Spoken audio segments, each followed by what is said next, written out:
Good evening, everyone, and thank you for joining me for Conversations with Alan. I'm Alan Locker, the child of two Holocaust survivors. I created this series to foster honest conversations about the rising tide of anti-Semitism and hate, and the responsibility each of us carries to confront intolerance wherever it appears.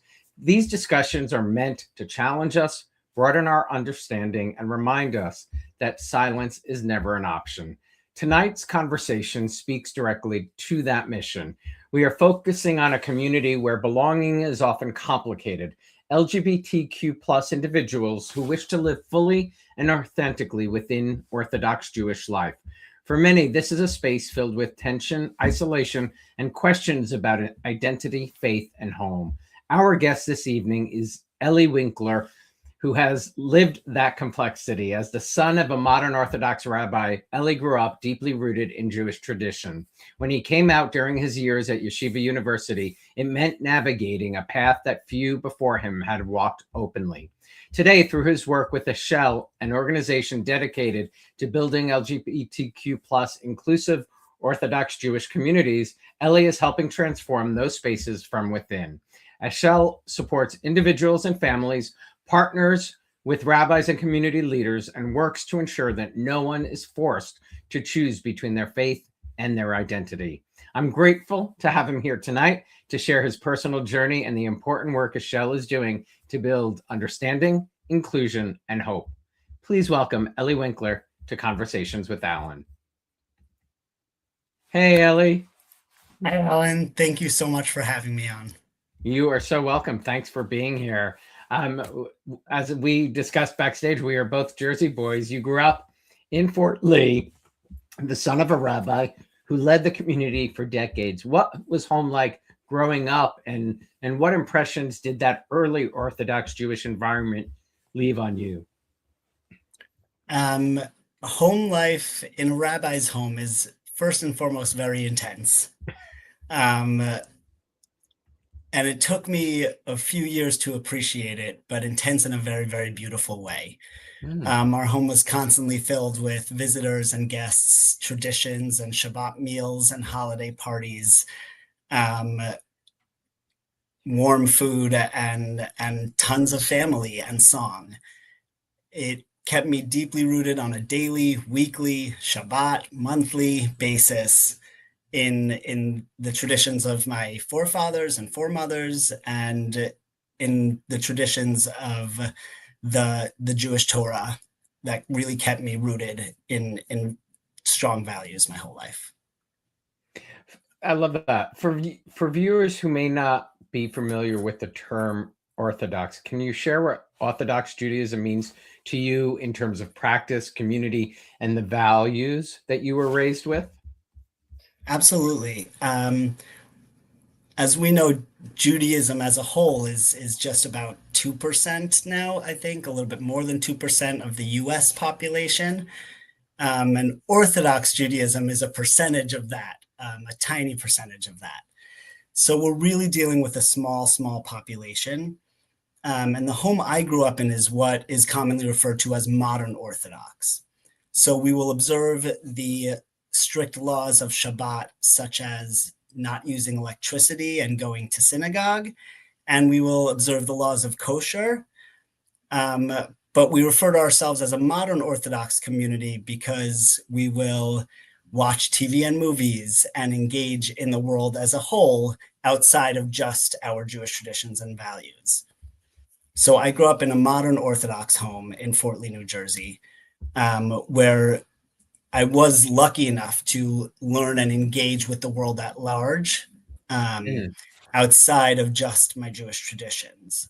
Many of the folks that Eshel works with are from ultra-Orthodox backgrounds and from more Orthodox backgrounds where there is much more limited exposure to the outside world, outside of their traditions.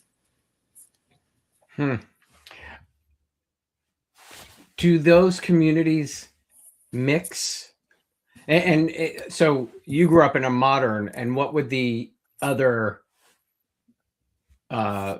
Orthodox be called? Is there another term?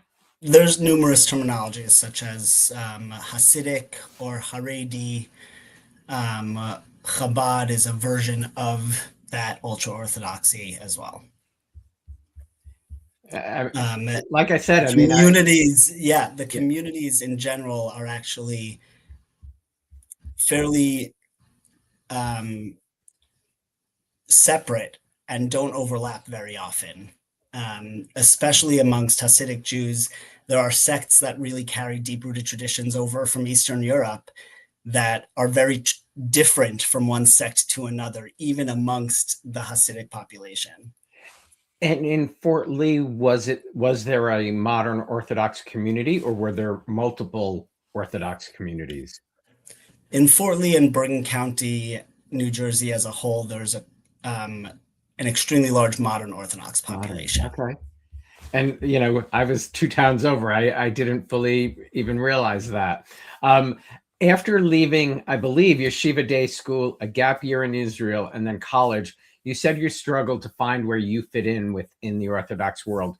Can you share what you were feeling, what that period of not feeling at home in your own community was like for you? Certainly, in as is common in many religious communities, the heteronormativity of you will get married in your early 20s to a member of the opposite gender, and you will, as soon as you are ready, have kids and be able to pass on the traditions to the next generation.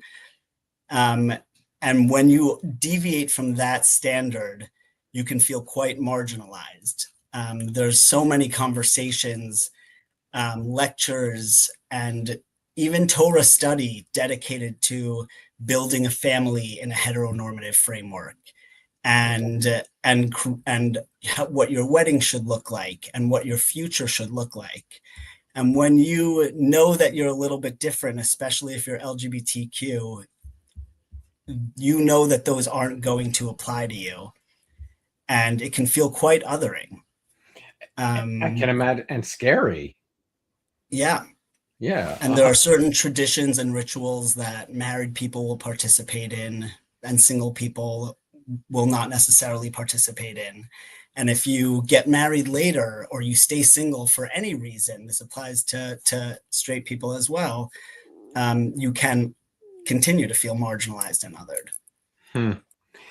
I thought this was really interesting. If you were involved in helping organize the groundbreaking 2009 panel at Yeshiva University about being gay in the modern Orthodox world before you were publicly out, is that correct? That's correct. I'm lucky enough to have been one of the players behind the scenes to my amazing friends that were able to be out of the closet and really do the work at the time. What was it like for you to contribute to something without being, I guess, yourself at the, being able to be yourself? For me, the most important thing was that the panel and the event happened. I knew I was navigating a personal journey, and something like speaking publicly about my own identity and sexuality that I was still navigating at the time didn't feel particularly comfortable. But I knew that the conversation needed to be had. So those that were ready to share about their identities were able to speak. And I was thrilled to just have a small part in making sure that they got the reservation for the booking of the room at Yeshiva University. Well, having that happen at your school and knowing what you were navigating, what you heard there, did it help you in any way? It was simply a sigh of relief to see hundreds of students and people coming from off campus as well, lined up just to hear our stories. The panelists were not there to engage in debate about what is or is not permissible according to the Torah. They were simply there to share their stories, and having hundreds of modern Orthodox Jews show up to hear our stories was a watershed moment. It really was. That's amazing. I think we all feel the same way. I mean, whatever community you are in, as a member of the LGBTQ plus community coming out, I feared losing, my father, who, never knew I was gay, friends. I know you felt you might lose people in your community. How did that affect, your sense of identity and belonging, that fear of losing the people who hugged you as a boy? It was probably one of the hardest things, not simply people that may have chosen not to engage with me after coming out, but it was actually more dire, just the fear beforehand. The fear of what this or that person is going to say. And no matter how much they loved me, they believed that there was something in the Bible that meant that they could no longer love me. And the fear that that would be their instinct to say, oh, well, I no longer love you. That took over any idea of acceptance, at least while I was thinking about coming out. Once I came out. Yeah, it's interesting because like I said, and I'm hundreds of people like I do, we all feared, but it's so interesting. We feared in different ways. And I don't know, I mean, it seems like I can understand how religion, no matter what religion, really too, right? Like so many who try to come out in whatever religious belief they are a part of, that's a different thing. Like if the, I didn't fear the Bible, but like if you're fearing how people react to that, that just sounds heavier to me. And not to, I'm not, your fear is heavier than mine, but it just is a heavy subject, it sounds like, and especially to a young person. It was incredibly heavy, and I think one of the most challenging things, certainly in 2008, 9, 10, around that time that I was coming out, was that there was no resources or outlets for my questions or for my identity search. There were no rabbis that had answers for me. There were a few that I had spoken to, that I had warm conversations with, but the conversations did not provide me a framework or hope for building a future in the community that I loved so dearly, which was the Modern Orthodox community. Michael, who is a friend and watches my shows, has faced the same issues with Catholicism, he says, and he still lives in fear. He's watching us right now. And that, that breaks my heart, that people are still, but, it is about representation. It is about you speaking. I mean, the fact that you didn't have those resources. I mean, I say this a lot lately because people always ask, like, when did I know I was gay? Or, when did you come out? I grew up in the 80s. There was nobody. I didn't know what it meant. I know what I liked or did, but I had no idea. There was nothing. So thank you, for being here and speaking, because I think that is the important, and it breaks my heart that Michael lives in fear, like that anyone is still living in fear. Absolutely. One of the things that is so central to that Bible verse understanding, which I'm sure we'll come back to a few times, is simply that we are tasked in most religions to not judge one another, that we are not the judges of one another. And so the concept that this one verse is going to be used to oppress or marginalize, I don't think there's any religion that would say that was the intention of a verse provided in the Bible. It's simply human nature and the nature of communities and protecting tradition and religion, that the fear turns into marginalization or discrimination, but it's not by any means a commandment of the religion. Mm. Talk about, at different points throughout your journey, you explored many Jewish spaces, including LGBTQ focused communities and non-Orthodox synagogues, and none of them made you feel like you do in Orthodoxy. What made you realize that is where you needed to be despite everything? There were a number of layers of exploring a journey, and I think, like many other people, a lot of it was growing up, a lot of it was maturity. It was really my 20s and early 30s that I wanted to explore. I wanted to see what was out there. I wanted to understand if there were places in this world where I saw myself more than I saw myself in the modern Orthodox community, especially after feeling marginalized once I came out of the closet. So I explored a number of other communities that really, for me, just didn't hit home. And it's a very hard thing to describe, but modern Orthodoxy to me is home. Mm. And when I would go into a different synagogue, there would often be some different liturgy in the services. There would almost always be different tunes and different songs. Mm-hmm. And that felt almost like a different religion entirely. I knew the Hebrew words, but I didn't know the songs, and I didn't know their tunes because it was coming from their movement's tradition. And my tradition was different. And it was pretty much around the breakout of the October 7th war that I really felt motivated to go back to my roots and the traditions that raised me and the community that I had called home for so long.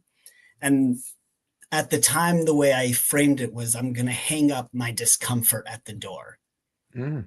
I was ready to say, I didn't care if the community maybe was uncomfortable with me being an openly gay person. It was more important that I connected with my home and my community and that I had a space to pray. As part of that journey, I reconnected with my friends and the executive director of Eshel, Miriam Kabakov. And was she a friend prior? She was a friend prior? Yes, I had been aware of Eshel's work and spoken to many participants as well as many of the staff for a number of years. I had been aware of them. And Miriam invited me to volunteer and help them with a big celebration in June of 2024. And when I walked into that room, I saw over 300 Orthodox rabbis, teachers, parents, aunts, uncles, and LGBTQ people all in one room celebrating Eshel. And I said to myself literally that night, modern Orthodoxy has changed and I'm ready to come back. Wow. I saw over a period of 15 years, as Eshel was founded just about in 2010, right around when I came out, how there really has been a slow and steady bending of the arc, if you will, movement of inclusion and belonging, and an understanding of the LGBTQ experience and the recognition that it's not in direct contradiction with biblical values, but there are ways to live a true Orthodox life. Wow. And you volunteered first before joining the staff, correct? Correct. Talk about how you ended up as the director of advancement, right? That's right. So for all my years exploring different communities. One thing stayed true for me, which was my desire to work in Jewish day schools and yeshiva day schools. I have 11 nieces and nephews in the yeshiva day school system, whom I love tremendously. And I wanted to make sure that their education was up to par, whatever I could do to help make the yeshiva day school system stronger and make sure that my nieces and nephews had a strong education. That's what I wanted to do professionally. It was over those years that I still stayed in the Jewish community, and I learned fundraising in yeshiva day schools. The Ramaz school on the Upper East Side in particular is where I was for about 8 years. And I was able to understand how the Jewish community organizes on a financial level, on a lay leadership level, on a spiritual leadership level. And by learning some of those systems of how our community takes care of each other and looks after one another, I knew I wanted to bring what I had learned to LGBTQ Orthodox community, whatever that meant, because there really wasn't much at the time. But professionally, I was so grateful to have that background in fundraising and in, strategically understanding the Jewish movement and the Jewish community in order to bring that to Eshel. I think it's incredible. Like I said, and I didn't say this to you, backstage, but I grew up Jewish, my parents being Holocaust survivors. But I grew up at a time where, I think being afraid of coming out and I think anti-Semitism in small ways as a teenager, I didn't readily admit that I was Jewish. I think due to, possibly not understanding everything and not even understanding that I am here because of the brave people who risked their lives to save my mother and father. It took me, like you said, sort of coming to that adulthood to learn. And I think it's so important. It was really for me also Charlottesville that when I wanted to use my voice, but I didn't have a platform and didn't know how to use my voice because my parents were no longer here. And I thought, what would they have thought of that? Like that was a new level of anti-Semitism to me. Right. So, kudos to you for just diving in. Thank you. Diving in. I think it's, especially like you said, after October 7th. You said 2010. Sorry that I just, went into it. Please. 2010, Eshel was formed. What was their mission at that time? Is it the same? Has the mission stayed the same? The mission has always primarily been to allow LGBTQ Jews to participate in the community of their choice. Coming from a place of, if I'm born into an Orthodox or modern Orthodox community, I shouldn't feel like I have to leave just because I'm LGBTQ. So it works kind of on an external and on an internal. I shouldn't have to leave, and anybody should be able to be Orthodox if they want to, even if they're LGBTQ. When Eshel first started in 2010, one of the first things they did was a Shabbaton, which is a term for a Shabbat weekend away, very often at a retreat center, or in a neighborhood or a community. So Eshel began by hosting the first ever of its kind Orthodox LGBTQ Shabbaton, and brought together about 100 participants to a retreat center. And it was the first level of work with this population, and it really was base level support work. It was healing. It was talking to people about their struggles and their identities. And it was giving people hope because there had never been a gathering of this kind. Many of the participants that were there had spent many, many years feeling like the only ones experiencing the struggle or the conflict of being LGBTQ and observant.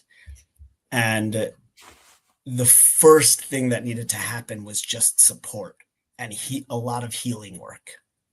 Well, it sounds like you walking into that room of 300 people. Yeah, absolutely. Seeing. And I was at that first Shabbaton in 2010, but I wasn't ready for it. I wasn't ready to dive into being Orthodox and LGBTQ. As we discussed, I was getting antsy to start looking elsewhere. So what was that like? Because I assume you knew deep down that you were gay at that time, but you just weren't comfortable in sharing it with the group, right? Well, the group is for LGBTQ, so I was out enough to come to the that. Gotcha. But I wasn't ready to choose orthodoxy yet. Gotcha. Okay. Yeah. No, that makes sense. Well, the mission involves supporting individuals today, parents, rabbis, and institutions. So the support work is really LGBTQ individuals and parents. That's supporting them in navigating their journeys. Parents, especially when their teens come out, or their young adults come out, and LGBTQ adults. The work expanded over that since then, because we realized it wasn't enough to just put Band-Aids on wounds.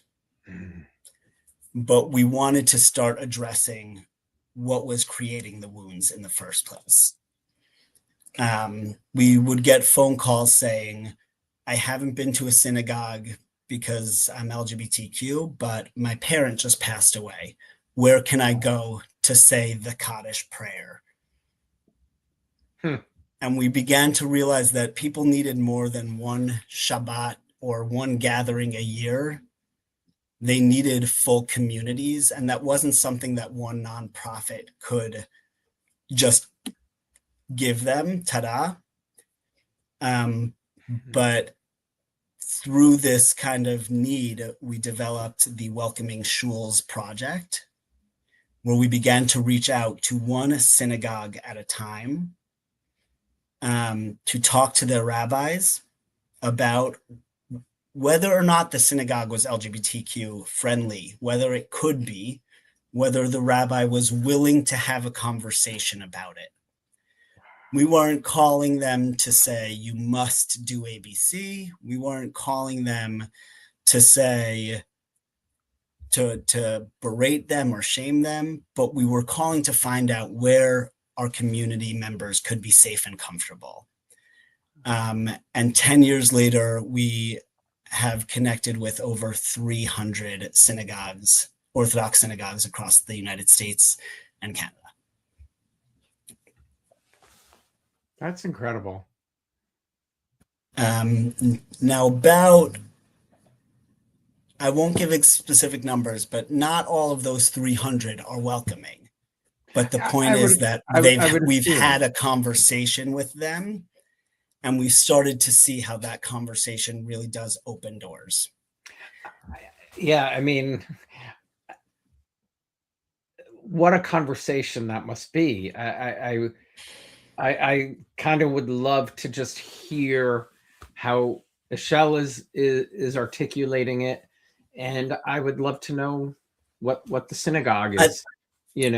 At the root of the message of that conversation, it's something that most people would find fairly simple and fairly basic. Just since when do we believe in kicking people out of our religion? From everything I've learned and grown up to believe in, we want to hold Jews close. We want to hold each other closer. We want to keep each other connected to God and to our traditions and to our values. And the idea of all of a sudden someone would be rejected, that is the first thing that really doesn't make sense when you look at the work. And those are often how the conversation starts. And will often continue into what you're talking about here, which is somewhat of a role play with the rabbi. And we'll say, if you had a congregant come to you, what would you tell them? And we often will ask the rabbi to engage in a conversation like that in order to help them really hear the struggle and practically understand what they're asking from their congregants when they do or do not make their spaces inclusive. As someone who struggled, how does it feel being part of an organization that is doing this work to help change what you yourself went through? It's something that from the moment I came out of the closet, I knew I wanted to do.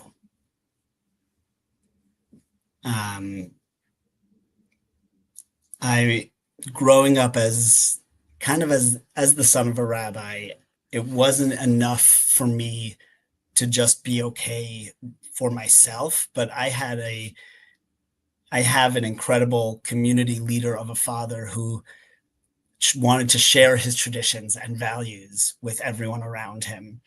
And it continues to not be enough for me that I find my peace, but that I'm able to share that message with as many people as possible, in order to help everyone find the type of support that I've found through Eshel.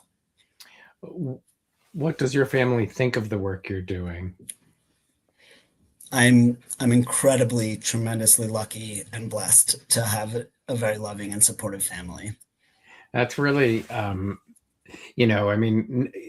only being Orthodox, but the son of a rabbi. I can't imagine that added. It's got to be pressure. I mean, I don't know another word, but it does, and that had to have weighed heavily on you as well. It certainly did, and it also gave me unique tools and unique conversations to have with my father, and a unique understanding of the Jewish community at large.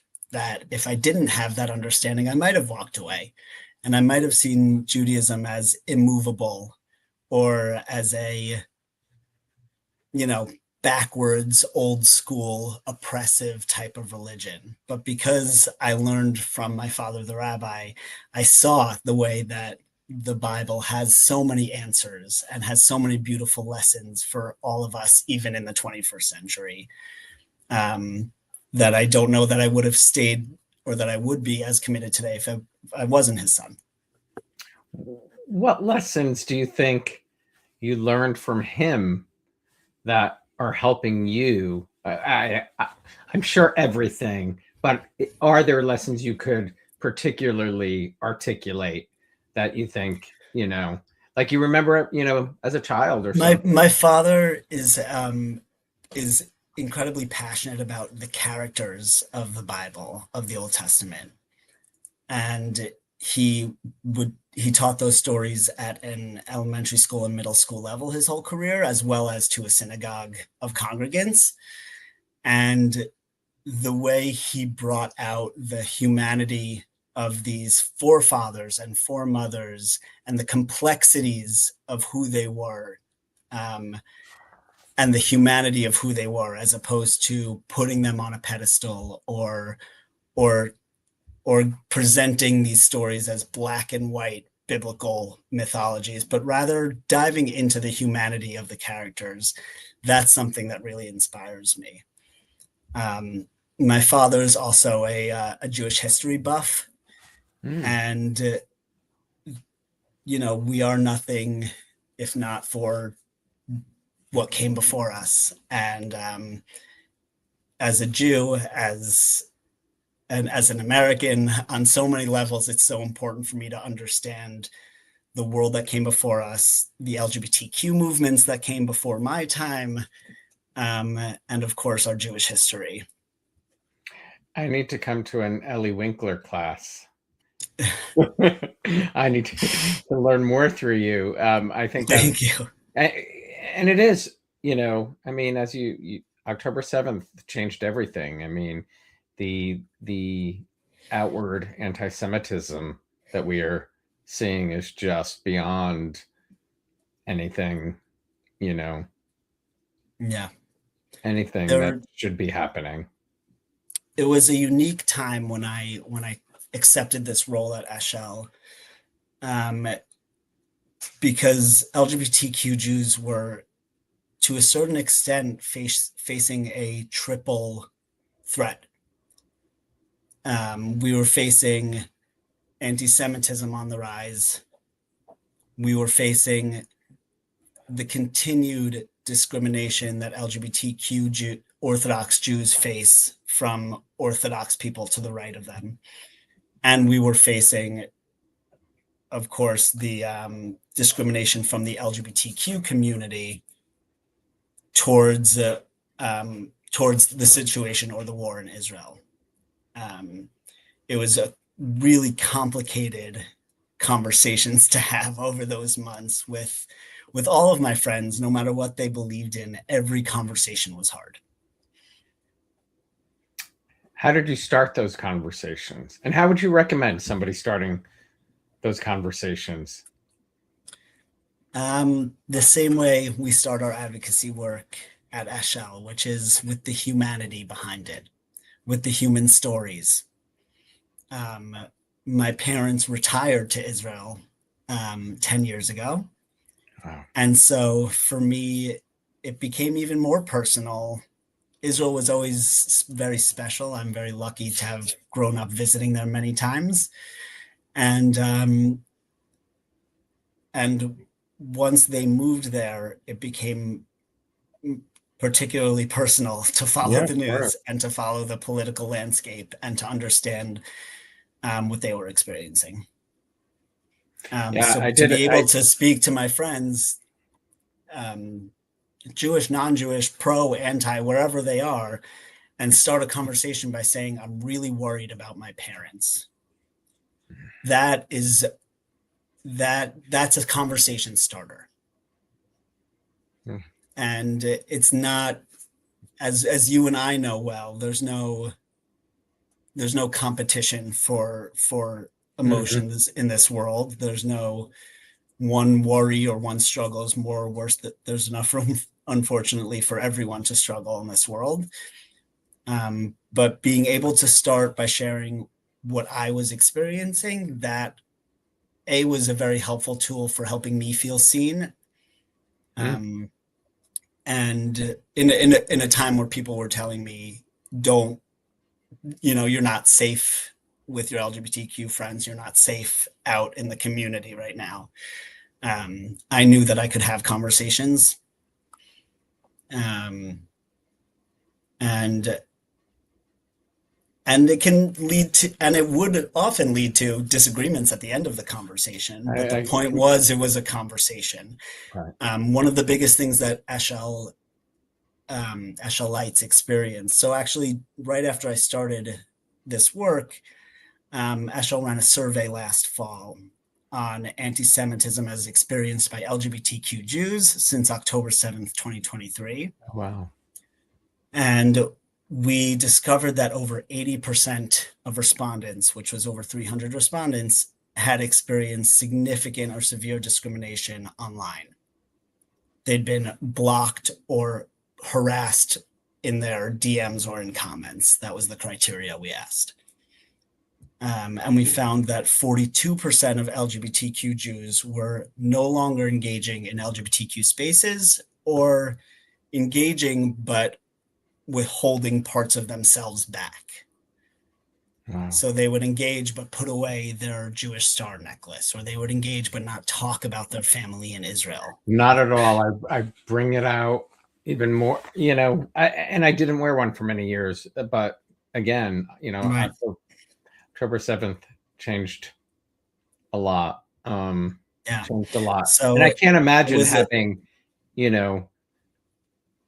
I have, friends over there, but, parents, and worrying about your parents. That's heavy,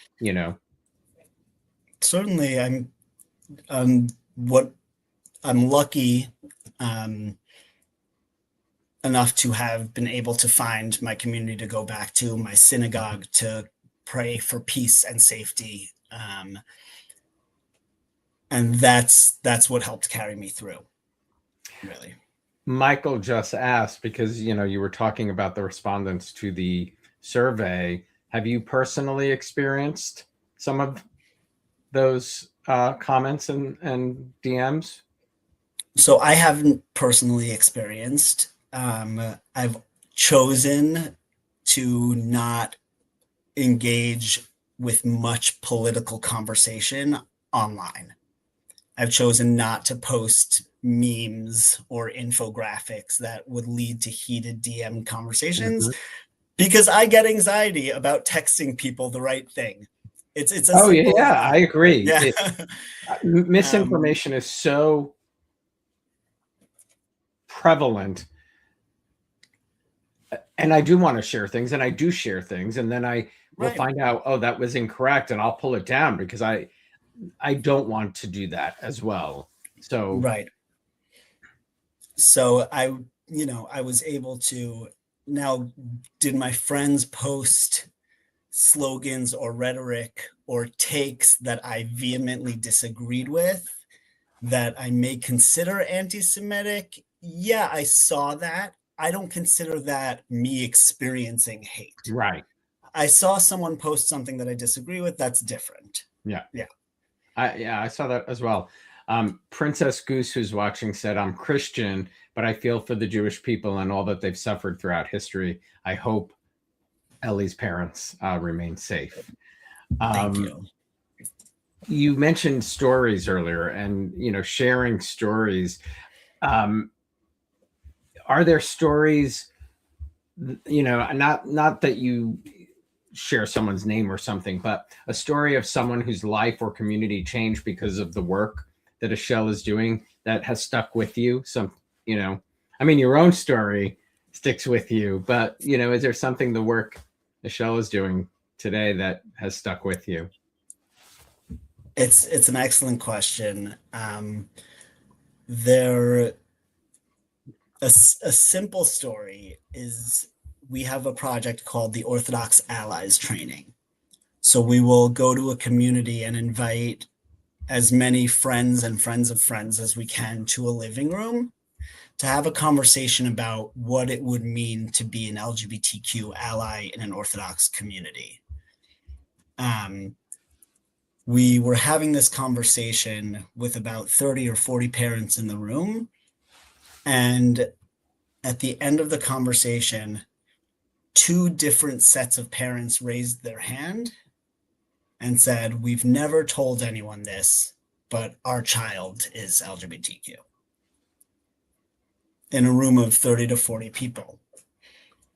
And I've learned a lot about the parent journey since starting my work at Eshel and what a parent goes through, especially as LGBTQ people come out younger and understand their identities at a younger age with access to more education and more information. Parents are very often did not have the same information that their children now have access to. You said there was no information. Right. So it's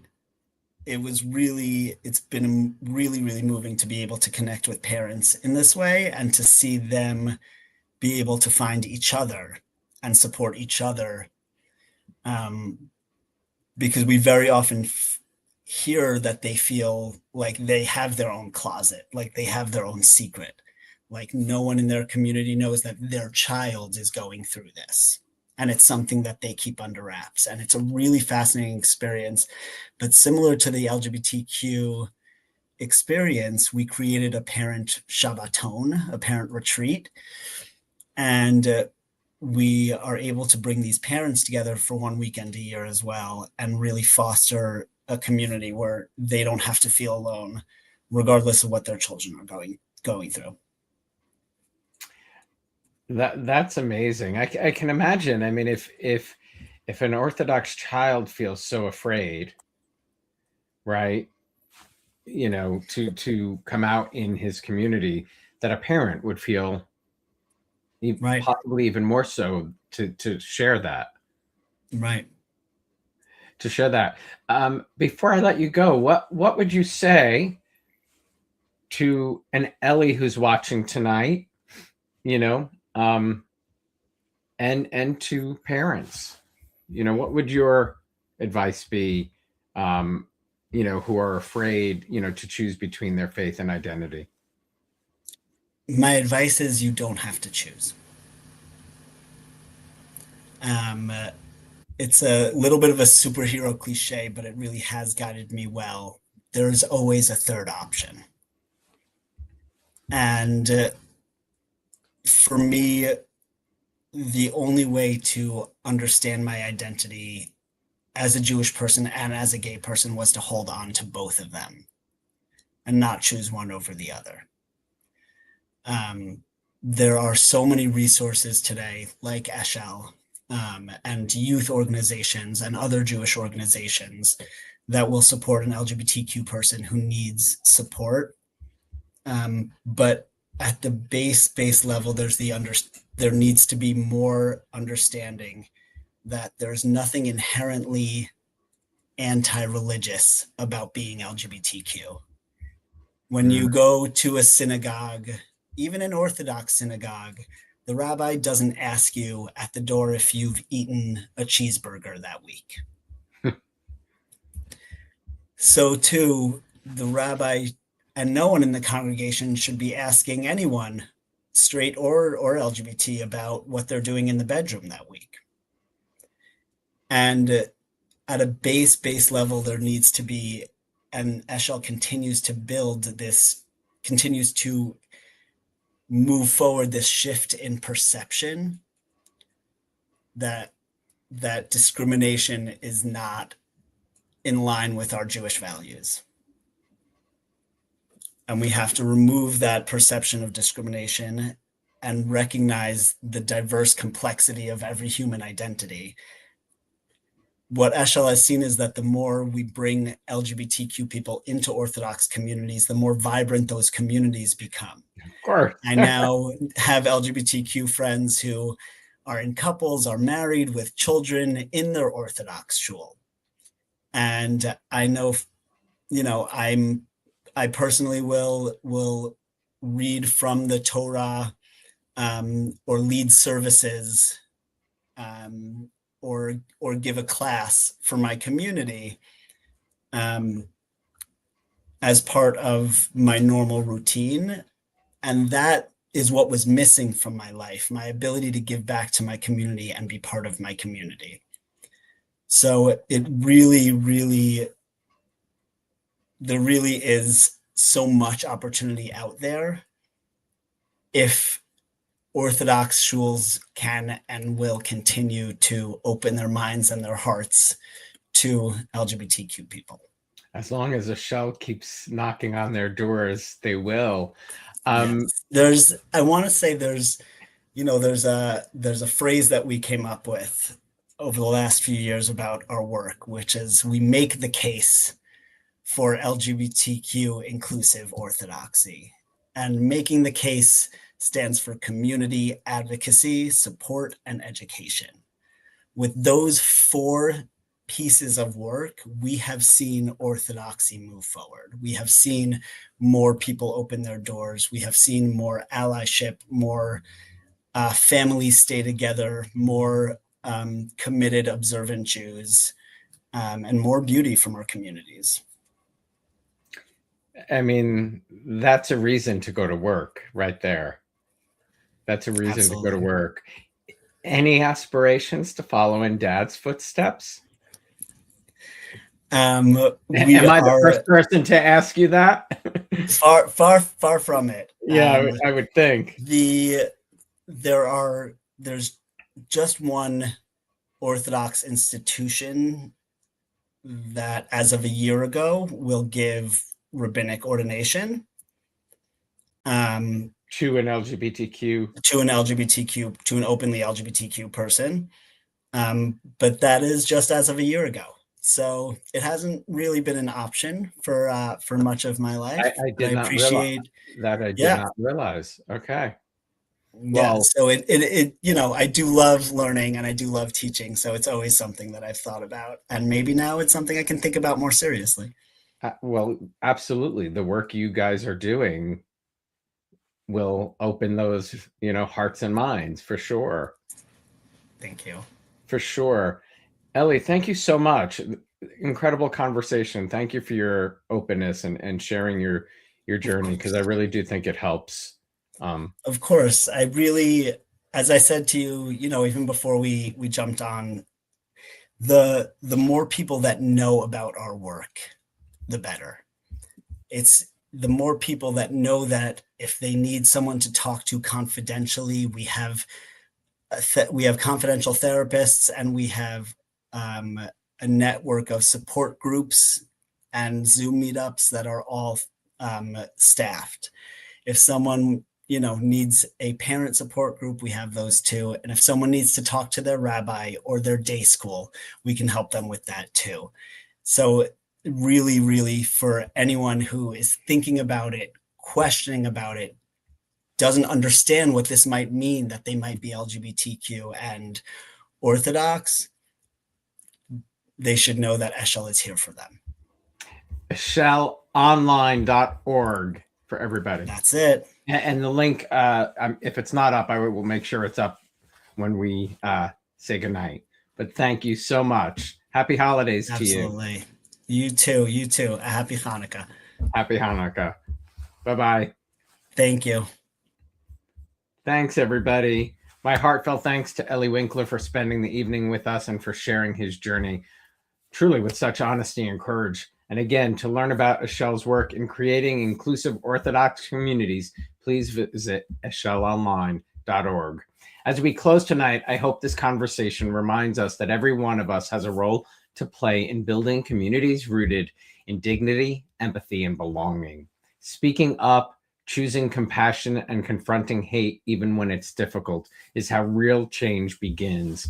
Conversations like this can open hearts, as he said, shift perspectives, and move us towards a world where no one is asked to choose between who they are and where they come from. As I leave you, remember we all have choices to make in life. Speak up, do the hard thing, and let's all fight hate for good. I truly believe conversations like this can change the world around us. War and hate, certainly not the answer. Please feel free to share this episode with your friends and family. And until the next conversation, please stay safe and happy holidays, everybody.